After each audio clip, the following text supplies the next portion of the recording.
वो जिनको ये लगता है कि दुनिया में अब धीरे धीरे गुड सेंस प्रिवेल करेगा, सब कुछ ठीक हो जाएगा ना, उनको एक चीज बता दूं, इधर एशिया में ही एक नया वॉर फ्रंट खुल गया है। वो वहां खतरा कितना बढ़ गया, बाकी पहले से जहां आग जल रही थी क्या वहां और भड़क सकती है, और इधर पाकिस्तान को नया डर सता रहा। वो डर कौन सा है? खास तौर से मॉनसून के मौसम में तो वहां कहा जा रहा है, बस ऊपर वाले से दुआएं की जा रही हैं कि भारत वो ना करे जिसका डर था। क्या वो होकर रहेगा, वो बताऊंगा आपको। पहले ये खबर देख लीजिए कि एशिया में वॉर फ्रंट कौन है जिसका जिक्र कर रहा हूं मैं। एशिया में युद्ध का एक और बड़ा मोर्चा खुला। कंबोडिया पर थाईलैंड किया स्ट्राइक, सैन्य ठिकानों पर भीषण हमला, F-16 लड़ाकू विमानों से थाईलैंड ने गिराए बॉम्ब, और इस बीच अमेरिका की एंट्री हो गई। कहीं भी फटा होगा तो टांग अड़ाने अमेरिका आपको जरूर दिखाई देगा। अमेरिका ने आकर कह दिया है कि यहाँ पर थाईलैंड को मैंने फ्री हैंड दे दिया है, कंबोडिया के साथ पूरा हिसाब किताब वो अपना चुकता कर ले। मेजर गौरव आर्य मेरे साथ जुड़ रहे हैं, मेरे साथ हिमाचल पी के श्रीवास्तव भी जुड़ रहे हैं। आइए समझें ये एशिया में क्या शुरू हो गया सर, क्यों हो गया? देखिए साहब, ये लाओस ये जगह जहाँ पर जी बिल्कुल, हाँ, ये जो है ये थाईलैंड है, ये कंबोडिया है और लाओस।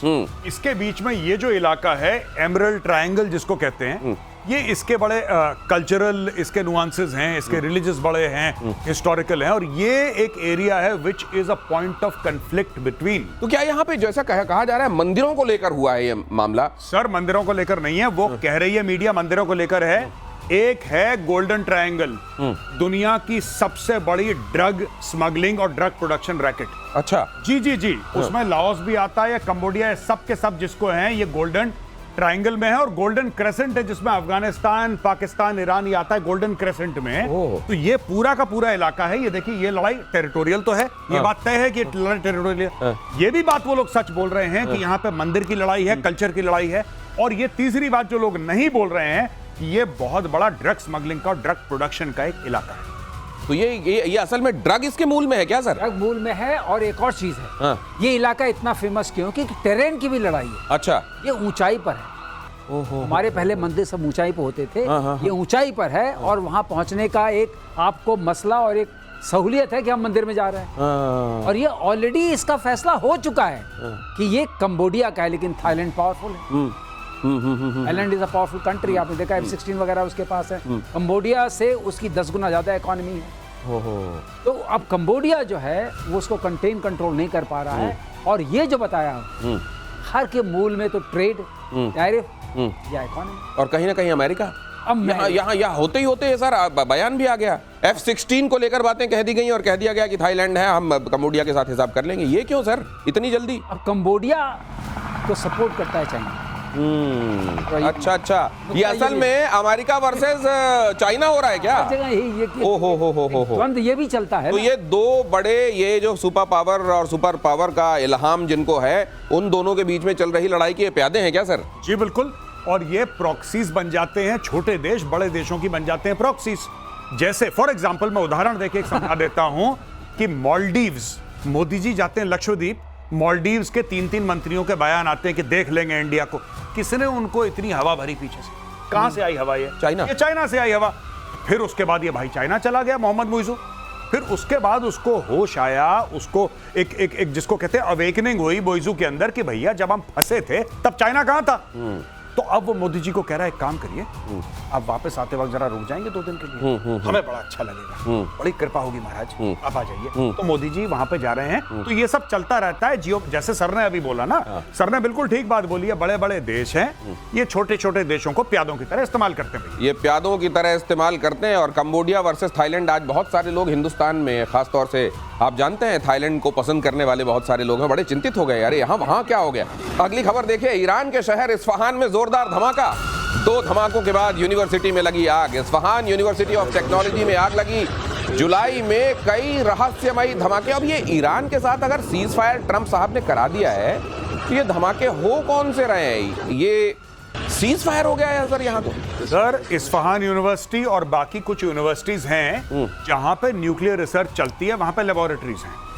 अच्छा, हाँ, तो ऐसा नहीं कि सिविक्स डिपार्टमेंट में किसी ने बम मार दिया, सुतली बम, ऐसा नहीं है कि कहीं ज्योग्राफी पढ़ा रहे थे। जहां पे मारा है यूनिवर्सिटी के अंदर, वहां पे ये सब चीजें। और Isfahan university is famous for it. यहाँ पे आज से नहीं, दशकों पहले से इस मामले में रिसर्च चल रही है।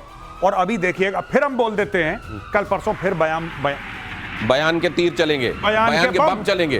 बयान चलेगा, स्टेल्थ मिसाइल मारेगा, वो फिर से बोलेगा, पिजश्कियां बोलेगा कि मैं छोड़ूंगा नहीं तुम्हें।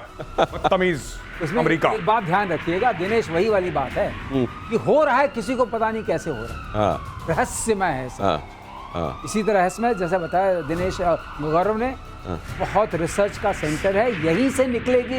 वो जो एटम बॉम्ब बनाने की कोशिश कर रहे हैं उसकी प्रयास यहीं पर हो रहा है और उसको होने नहीं देंगे। Cease the fire, explode the bomb. Deniability बनी रहनी चाहिए। एंड मट्ठा इन द जड़। मट्ठा इन द जड़। तो ये जड़ में, ये इस्फहान जैसी जो जगहें हैं, ये यूरेनियम एनरिचमेंट के लिए और आखिरकार परमाणु बम बनाने के लिए जिन जगहों पर ये शैतान खोपड़ियां काम करती हैं, उनमें से एक जगह ये भी है। और इसीलिए इस जड़ में मट्ठा डालने का काम आने वाले दिनों में भी इजराइल तो करता रहेगा, भले ही सीटी बजाता हुआ उधर से अमेरिका बार बार आ जाए कि नहीं नहीं मैंने तो सीज फायर करा है। अब इधर देखिए ओमान की खाड़ी में क्या हुआ है, आमने सामने आ गए ईरान और अमेरिका।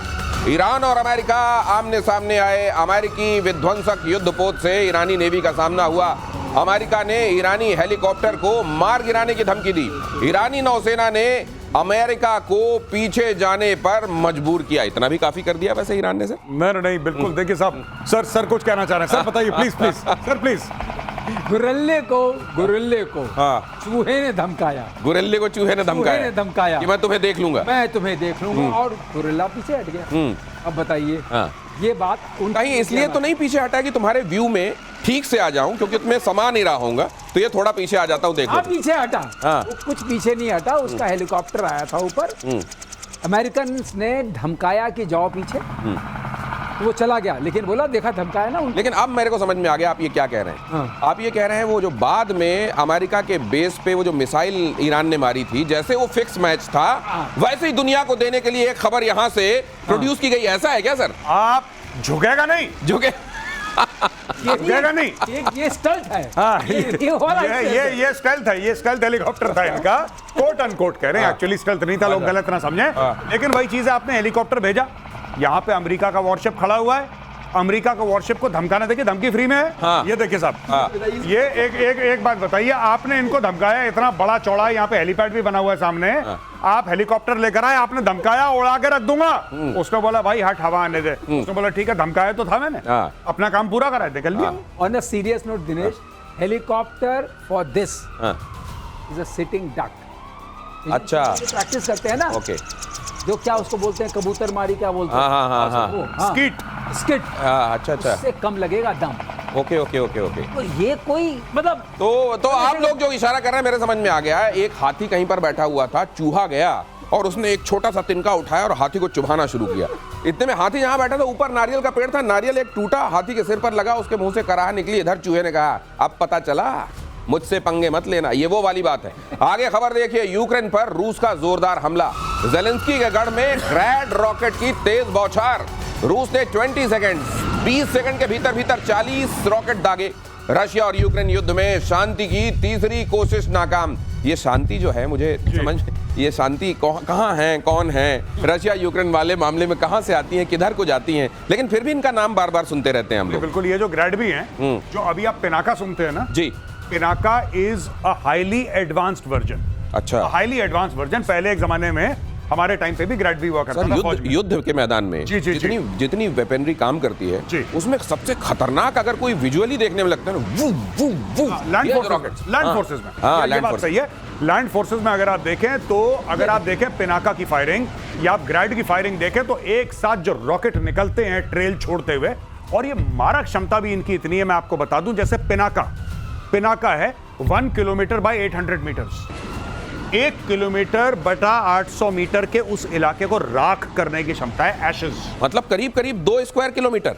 हाँ, अगर आप 800 बटा 1 किलोमीटर लें तो it can turn it into ash. बहुत ही खतरनाक।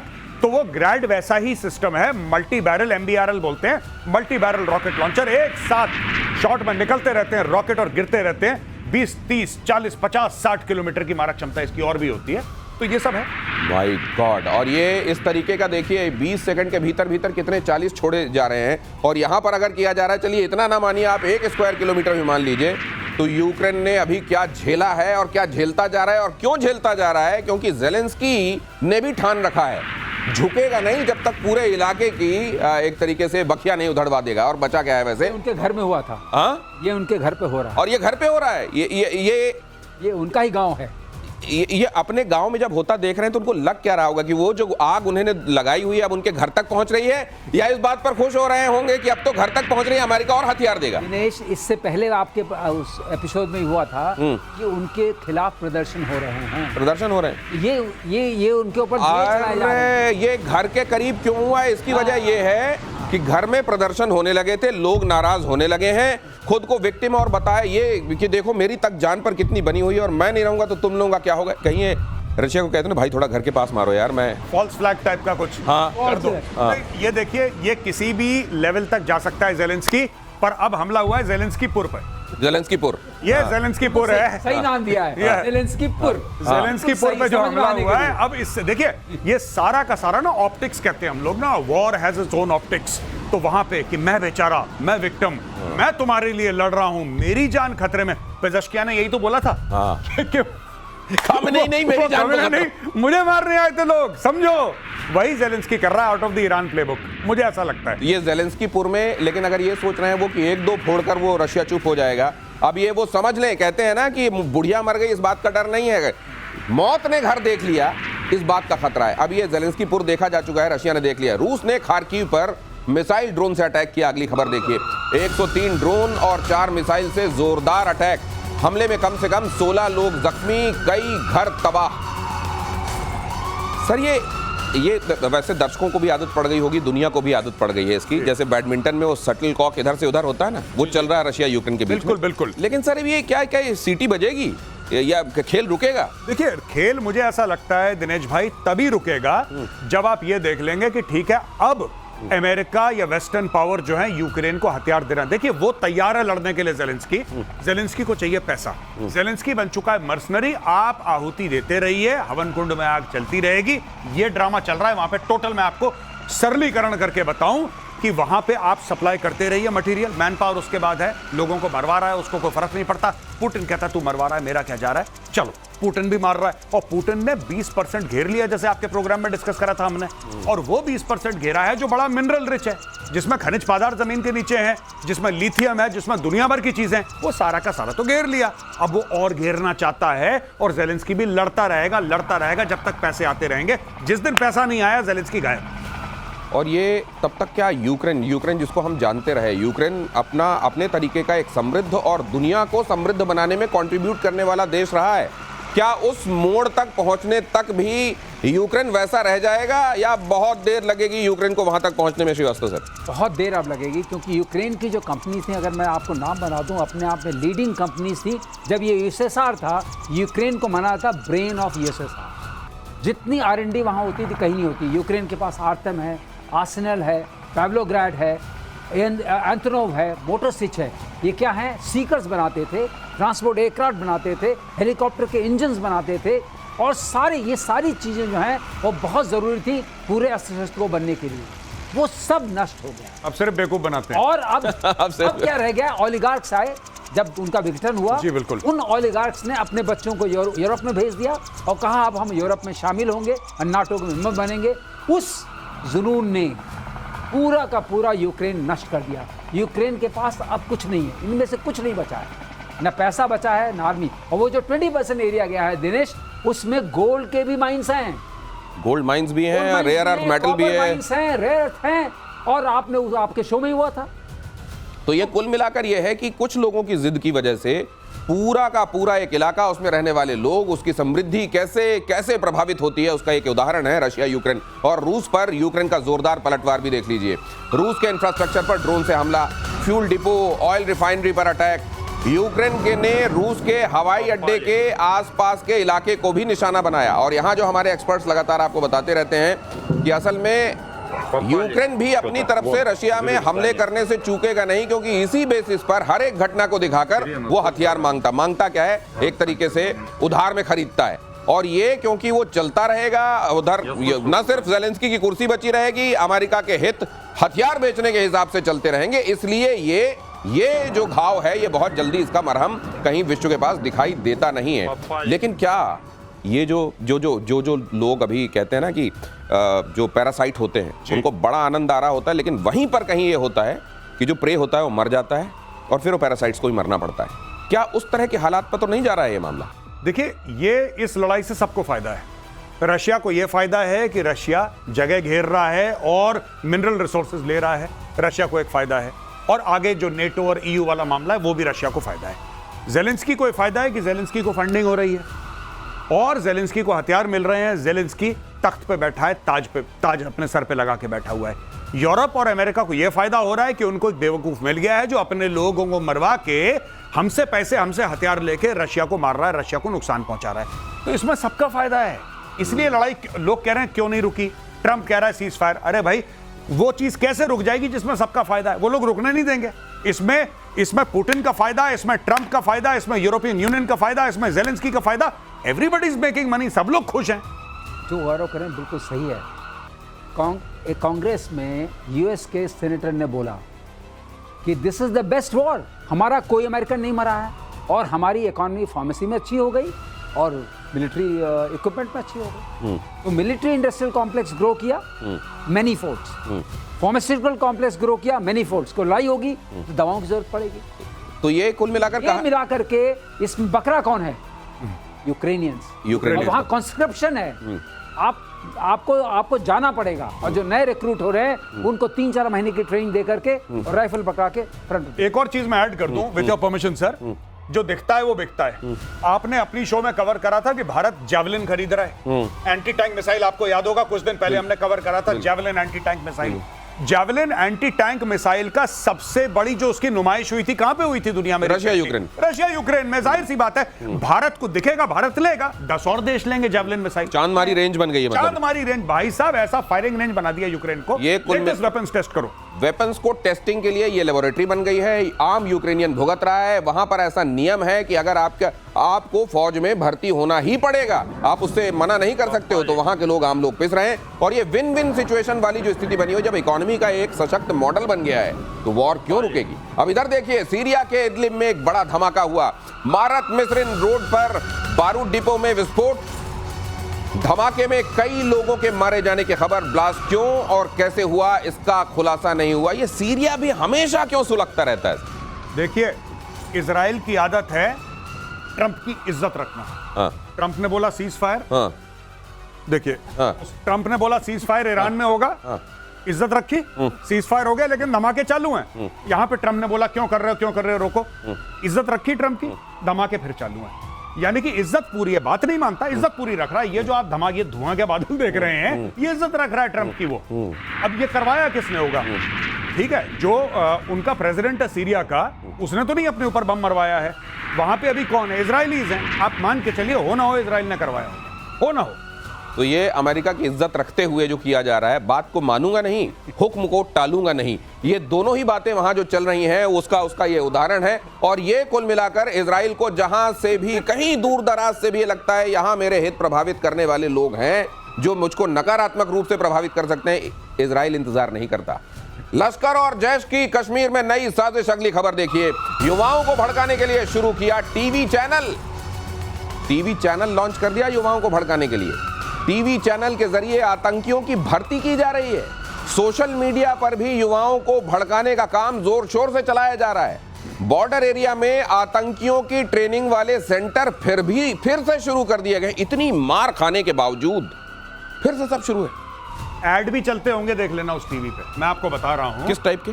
ये जैसे कि लाइफ इंश्योरेंस के अलग नहीं, हूरों के नहीं सर, ये सब पाकिस्तानी कंपनियां पैसा देती हैं। दे आर टोल्ड कि तुम जैसे बैंक वाले पैसा देंगे, ये पैसा देंगे, वो कुछ लाख रुपए कि चैनल चलता रहे। ये लोग करते हैं। मैं छोटा सा एग्जांपल देता हूं। आदिल अहमद डर जो था, आदिल अहमद डर कौन था? वो कश्मीर का युवा था, कश्मीर का एक आतंकी था, कश्मीर का जैश ए मोहम्मद का था, जिसने पुलवामा का सुसाइड अटैक करा था। आदिल अहमद डर वो तो नहीं था पाकिस्तानी, वो तो लोकल था, लेकिन वहां पे उसको ऐसे ही प्लेटफॉर्म के थ्रू, इंटरनेट के थ्रू उसको रेडिकलाइज करा और उसको बोला कि भाई तू अपने आप को फाड़ दे। वो फाड़ गया। हमारे 40 भाई वीरगति को, जिसके बाद हमने बालाकोट की एयर स्ट्राइक्स करी थी और पाकिस्तान को सबक सिखाया था। तो ये सारी चीजें रेडिकलाइजेशन की होती हैं, आज से नहीं हो रही, कई समय से हो रही हैं। अब टेलीविजन चैनल उसका एक नया माध्यम, उनका FM है भाई साहब, FM रेडियो उनका, उनके अपने पेजेस हैं, उनके टेलीग्राम के चैनल्स हैं, उनकी वेबसाइट्स हैं, वो डार्क नेट पे अवेलेबल हैं, वो सब कुछ काम करते हैं। और सबसे बड़ी चीज सिर्फ ये नहीं कि वहां पे आम लोगों को, कश्मीर में लोगों को भड़काओ, कश्मीर में लोगों को रेडिकलाइज करो और कश्मीरियों को बोलो कि तुम ये कर दो। वो लोन वुल्फ अटैक्स होते हैं ना, ये भी तो लोन वुल्फ ही था जो करवा दिया इन लोगों ने, तो यही कर रहे हैं लोग। टीवी चैनल शुरू कर दिया गया, एफएम वहां पर काम कर रहा है और लोगों को रेडिकलाइज करने के लिए इंटरनेट से लेकर तमाम ये जो इस्तेमाल किया जा रहा है। मुझे ये लगता है कि वो लोग जिनके हाथों में, जो कहते हैं कि दुनिया के दादा हैं, जिन्होंने आइडेंटिफाई कर लिया ये गड़बड़ करने वाले लोग हैं, वो किस बात का इंतजार करते हैं? मगर इसमें एक चीज दिनेश आपने नोटिस की, सब में पाकिस्तान की डिनाइबिलिटी बनी हुई कि मैंने नहीं लॉन्च किया, मैंने कुछ नहीं किया। हाँ। क्यों सर, क्यों? स्टेट की जो डिनाइबिलिटी बनी हुई है, हाँ। लेकिन हर तरह के की- धमाके, हाँ, राइट। हर तरह के धमाके हो रहे हैं। हाँ। स्टेट ने अपनी डिनाइबिलिटी बना के देखी। हम जो बात अभी आजकल करते हैं, हमें इनसे सीखना चाहिए। हाँ, कि ये वाला तरीका प्लॉजिबल हमें डिनाइबिलिटी क्या है? हाँ, हाँ। हाँ, कैंप बन रहे हैं, अब कैंप में धमाके हुए सीरिया टाइप, हमें क्या पता, हाँ, मैनू की पता। हाँ। तो वे अगर जब तक आप नहीं करेंगे, ये एक चीज सीखना, हाँ, दुश्मन से सीखना चाहिए। मतलब आप ये कह रहे हैं कि पाकिस्तान में अज्ञात बंदूकधारियों को और एक्टिव होना चाहिए? बहुत एक्टिव होना चाहिए। बंदूक से काम नहीं चलेगा, अब धमाकों से काम चलेगा, क्योंकि कैंप बड़े बड़े हैं। मैं तो कह रहा हूं पाकिस्तान के अंदर ही जैसे लश्कर तैयबा है, आप एक दूसरा ग्रुप पाकिस्तान के अंदर खड़ा कर दीजिए जो पाकिस्तान को ही सॉर्ट आउट करे, अंदर ही लड़ मरे। क्योंकि पाकिस्तान में तो जज्बे वाली कौम है और हथियार इनका जेवर है। ये लोग खुद कहते हैं हथियार हमारा जेवर है, तो जेवर है तो वेरी गुड। आपको कुछ नहीं करना, आपको एक ग्रुप को फंड करना है जो पाकिस्तान के अंदर है। पाकिस्तान के अंदर आपने ग्रुप कर दिया और वो ग्रुप इनको ठोकता रहे 24 घंटे। No unknown gunman, known gunman होने दो इस बार, नोन। तो वहां पर चल तो रहा है, मतलब नुमाइश तो चलिए, जैसा आप कहते हैं कि डिस्प्ले करके लोग कहते हैं, जी। तो टीटीपी वगैरह डिस्प्ले कर तो रहे हैं कि जेवर पहनाने का मादा हम में है? नहीं, वो कह रहे हैं कि लेकिन टीटीपी के जो ऑपरेशंस हैं, ठीक है ना, हाँ। और टीटीपी के जो ऑपरेशंस हैं वो खैबर पख्तूनख्वा में हैं। हाँ। बलोच के ऑपरेशंस, बीएलए के ऑपरेशंस जो हैं, they are limited to generally, हाँ। उसके बाहर भी हुए पर जनरली बलोचिस्तान में हैं, लेकिन पंजाब अभी तक महफूज है। और ये जितनी भी बदमाशियां होती हैं भारत के खिलाफ और दुनिया भर के खिलाफ, ये पाकिस्तानी पंजाब में होती हैं। जब तक इनको लाहौर में ये महफूज अपने आप को महसूस करेगा, मैं वर्ड लाहौर यूज कर रहा हूं, मैं मुरीदके की बात और बहावलपुर की बात नहीं कर रहा, मैं लाहौर की बात कर रहा हूं। जब तक ये लोग लाहौर में महफूज हैं, तब तक पाकिस्तान ऐसी बदमाशियां करता रहेगा। लाहौर का इलाज होना जरूरी है। अब सवाल ये है कि अगर ये हो रहा है, क्या किसी भी, ये अगर डिनाइबिलिटी के दायरे में आता है, तो इसको कम से कम वर्ल्ड फ्रेटर्निटी के सामने इस तरीके से पेश नहीं किया जा सकता क्या कि देखिए पाकिस्तान ये गड़बड़ियां तक कर रहा है? मास कम्युनिकेशंस के जो साधन होते हैं वो मास किलिंग के साधन बनाए जा रहे हैं। दिनेश, हम लोगों ने कितनी बार एविडेंस दिए हैं, हाँ। 26/11 का एविडेंस। तो आप ये कह रहे हैं सर कि पठानकोट का डिनाइबिलिटी हो evidence ना दिया। हो, फर्क क्या पड़ता है पाकिस्तान को? फर्क कुछ नहीं पड़ता है। इसलिए आपको एविडेंस नहीं देना है, आपको जज बनना है, आपको फैसला देना है। लेकिन फैसला देकर जो आप कार्रवाई करेंगे, जो पॉज के टाइम में, वो ऐसी होनी चाहिए कि डिनाइबिलिटी आपकी भी स्टेट की बनी रहे। तो क्या इन लोगों के इलाज के संदर्भ में मेजर गौरव आर्य जी, डूरंड लाइन वाला मसला भी क्या एक बड़ा मसला है? बहुत बड़ा मसला है। क्या किया जा सकता है उसमें? और आपको पता हो ड्यूरेंट लैंड की सबसे खूबसूरत बात क्या है? चाहे वो कम्युनिस्ट हो, नजीबुल्ला जैसा, चाहे इनका राजा हो, चाहे वो तालिबान हो, चाहे अहमद करजाई हो, कोई भी अफगान ड्यूरेंट लाइन के इस तरफ वाला या उस तरफ वाला, पाकिस्तान वाला या अफगानिस्तान वाला, ये ड्यूरेंट लाइन को नहीं मानते हैं। ये आपके लिए गोल्ड माइन है, गोल्ड माइन है आपके लिए। और मैं सिर्फ ड्यूरेंट लाइन की क्यों बात कर रहा हूं? पाकिस्तान के अंदर इस्लाम के 72 फिरके हैं, 72 फिरके, और हर एक फिरका दूसरे को काफिर बोलता है। आपके लिए गोल्ड माइन है। बताइए, ये हाल है क्या? वो सारे के सारे मैक्सिमम लोग, मैक्सिमम, सॉरी माफी चाहूंगा, बीच में बोल रहा हूं, मैक्सिमम पाकिस्तानी बरेलवी हैं। बरेली कहां है? उत्तर प्रदेश में। कम पाकिस्तानी जो हैं वो देवबंदी हैं। देवबंद कहां है? सहारनपुर, उत्तर प्रदेश में। आपके पास इतना बड़ा मौका है, चाहें तो पाकिस्तान धू कर सकते हैं अगर आप चाहें तो। ये तार कहां से आप पकड़कर पूरे पाकिस्तान को हिला सकते हैं, ये प्रतिशोध इस बारे में लगातार बात कर रहा है। और अगली खबर देखिए, पाकिस्तान की मुनीर फौज पर एक और बड़ी आफत आ गई है। अब उत्तरी वजीरिस्तान में सेना पर अटैक हो रहे हैं। सेना के काफिले पर टीटीपी का हमला तहरीके तालिबान ने किया। आईईडी ब्लास्ट, जरा देख लीजिए ये तस्वीर भी, ये लाल दायरा जो हम आपको दिखा रहे हैं, देखिए यहाँ हो गई हैप्पी दिवाली इनकी। लेकिन सर ये तो हर दिन आप कह रहे हैं कि ये तो मरवाने के लिए ही लगता है अपने लोगों को, यहाँ पर ये आर्मी भेज रही है। ये वो लोग हैं जिनकी पोस्टिंग नहीं हो पाई दिनेश भाई। अच्छा, तो पैसे नहीं दे पाए। जिनके रिश्तेदार पाकिस्तानी आर्मी के एमएस ब्रांच में नहीं है, जिनका कोई बड़ा बुजुर्ग पोजीशन ऑफ पावर में नहीं है, वो धमाके की जद में आते हैं। यही काम बलूचिस्तान में हो रहा है, अब यही काम टीटीपी ने शुरू कर दिया। एकदम देखिए सिटिंग डक जैसा। और ये ना तो जैसा आप कहते हैं कि ना तो रोड ओपनिंग पार्टी दिखाई दे रही है। एक अकेली गाड़ी क्यों अकेली गाड़ी देखिए, ये एक अकेली गाड़ी चल क्यों रही है, मुझे एक बात समझ में नहीं आ रही। तो ये भी वैसे स्किट्स जैसा आप कह रहे हैं, बिल्कुल उसी तरीके से निशाना यहाँ लगाओ टाइप से है। ये देखिए ये अब देखिए सुनिए, सिंपल सी बात है, जब भी चलती है फौज ना, फौज कॉन्वॉय में चलती है दोस्तों। 10-15 गाड़ियां होती हैं, एक लीडिंग व्हीकल होती है, एक पीछे से गाड़ी होती है, और बीच में आपकी रोड ओपनिंग पार्टी होती है। यानी कि जो हाइट है, हाइट्स को ऑक्यूपाई करती है road opening party. Road opening party metal detector लेके पूरे रोड को छानती है, कहीं पे बॉम्ब तो नहीं लगाया है, कहीं पे कुछ आईईडी तो नहीं लगाए, एक एक चीज को सैनिटाइज करती है, फिर वो रेडियो सेट पे बताती है ऑल क्लियर, तब जाके कॉन्वॉय मूव करता है। ये अकेली गाड़ी पता नहीं ऐसे जैसे कंपनी बाग में टहल रहे होंगे। अच्छा, एक बार हो गया, 2 बार हो गया, 10 बार हो गया, भैया कब बुद्धि आएगी तुम्हें? तुम डेली के डेली ऐसे ठोके जा रहे हो, कभी बलूचिस्तान में ठोके जा रहे हो, कभी खैबर पख्तूनख्वा में, ये आपस में बातचीत नहीं करते। एक व्हाट्सएप ग्रुप बना लो, तुम लोग सुनो मेरी बात पाकिस्तानी फौजियों, एक व्हाट्सएप ग्रुप बनाओ कि इतने ठोके गए, अब तुम लोग ध्यान रखना आगे से। आपस में बातचीत ही कर, ये बात भी नहीं करते। कहीं ऐसा तो नहीं है कि खाने पीने के लाले पड़ रहे हैं, जनसंख्या इस तरीके से कुछ कम की जाए, रिसोर्सेज को कम लोगों में बांटा जाए? दिनेश, हाँ, ये प्रतिशोध का अच्छा आपने तरीका निकाला। हाँ? कि कम करते जाओ, कम करते जाओ। लेकिन खास बात है, on a serious note, on a serious note, हाँ, ऑन अ सीरियस नोट, ये जिस तरह की आर्मी का मूवमेंट है, और मैं देख रहा हूँ, मैं तो एयरफोर्स से हूँ, मैं भी अचंभित। गौरव बिल्कुल ठीक बता रहे हैं, क्योंकि ये लगता है आइसोलेटेड, ये खुद ही लोन वुल्फ बन के जा रहे हैं। इसका मतलब यह है कि जो 3 चीज़ों से चलती है फौज, मैन, मशीन, मेथड्स, तीनों चीज़ें मिसिंग हैं। स्किल मैन की मिसिंग है, मशीन है नहीं कोई इस लायक, और मेथड है ही नहीं है। अगर ये मेथड नहीं है, आप कैसे कोई चीज़ जंग जीत सकते हैं? तो ये जिहादीपन जो घुस गया है, सिर्फ जिहादियों के सहारे अपनी पॉलिटिक्स को जिंदा रखना, अपनी फौज को जिंदा रखना, अपनी इकॉनमी के लिए भीख मांगना जिंदा रखना, अपनी यूएनएससी में पोजीशन जिंदा रखना, सिर्फ जिहादी जिहादी जिहादी, ये जब तक नहीं हटेगा, पाकिस्तान का भीख मांगना बंद नहीं हो सकता। मैं आपको जानता। लेकिन भीख कौन? आसिम मुनीर तो भीख मांग नहीं रहा है। वहाँ के जो बड़े बड़े फौजी ऑफिसर्स हैं वो भीख नहीं मांग रहे हैं, और जो बेचारे उनके रंगरूट हैं वो देखिए किस तरीके से उड़ाए जा रहे हैं। आसिम मुनीर के बाद व्हाइट हाउस से अब शहबाज शरीफ को बुलावा आया। बहरहाल ये खबर देख लीजिए, शहबाज शरीफ जल्द ही वॉशिंगटन जा सकते हैं। अमेरिकी विदेश विभाग ने पाकिस्तान डेलीगेशन के अमेरिका आने की बात कही। प्रतिशोध ने, जैसे ही आपको याद होगा, ये असीम मुनीर को वहां पर न्योता देकर और खाना खिलाए जाने की बात ये खबर के तौर पर सामने आई थी।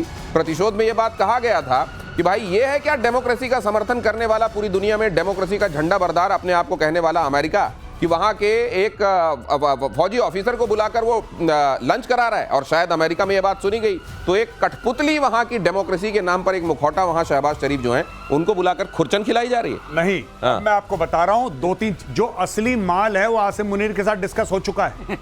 अब इसके साथ डिस्कस होगा कि आप कंसेंसस बनाइए पाकिस्तान में, और जो भी पाकिस्तानी ये प्रोग्राम देख रहा है, मैं तुम्हारे मुंह पे बोल रहा हूं, तुम नोट कर लेना, मैंने आज की तारीख में बोला, ठीक है? ये इजराइल को रिकॉग्नाइज करवाने के चक्कर में है। ये मैं आपको बता रहा हूं, ये इजराइल को, इनको धीरे से बोला जाएगा कि इजराइल के रिकॉग्निशन का प्रोसेस शुरू करो और इब्राहिम अकॉर्ड्स में तुम लोग शामिल हो जाओ, जिसको इब्राहिमी मुआहदे के तौर पे पाकिस्तान में, क्योंकि फिर इसमें जब आप इब्राहिमी बोलते हैं तो रिलीजियस ओवरटोन आ जाते हैं, उनको चूरन खिलाया जा रहा है। इब्राहिम अकॉर्ड्स का पार्ट बनो, ये अमेरिका प्रेशर डालना शुरू करे। मैं ये नहीं कह रहा कि ये सबके सामने रिवील हो जाएगा या कल उसका पार्ट बन जाएंगे, but this will happen. America will pressurise Pakistan to accept Israel, और ये लोग करेंगे सर के बल खड़े होकर। तो जो वहां के कट्टरपंथी उनको भी मंजूर होगा ये? गौरव ने क्या जबरदस्त बात कही।